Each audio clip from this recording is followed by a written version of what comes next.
بالنسبة لمشروع الإيجار القديم، الحكومة قدمت مشروع قانون لمجلس النواب، ومجلس النواب هيناقشه ولسه هنشوف هيوافق عليه ولا يعدل فيه ايه بالظبط. المشروع قانون باختصار كده فيه ايه؟ بيقول لك زيادة حد أدنى في الأرياف 500 جنيه، وفي المدن 1000 جنيه، و5 سنين فترة انتقالية، وبعد كده المستأجر يسيب العين المؤجرة. أنا شايف أول حاجة 5 سنين ده كتير، لأن في بعض البيوت قايلة للسقوط. ماشي. تاني حاجة الموضوع بقاله 70 سنة، الناس دي قاعدة في بيوت الملاك ومش عايزين يطلعوا، فهتديله كمان 5 سنين على 70 ولا 80 سنة، يعني 85 سنة، والبيوت هلكانة أصلا.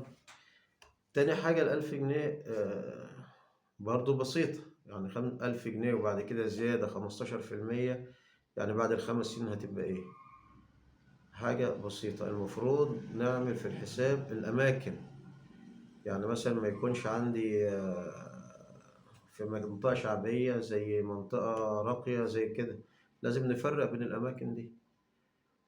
وعندنا المحلات التجارية مش هتكون 1000 جنيه يعني. المحلات التجارية أقل حاجة يكون حد أدنى 2000 جنيه، والسنة فترة انتقالية بس. 5 سنين هيبقوا كتير، لأن هو الراجل دلوقتي بيبيع بسعر اليوم، بيكسب بسعر اليوم، بيدفع بسعر اليوم. ايه المشكلة عنده؟ هو لو مش مشروعه ماشي مش كان هيستمر فيه.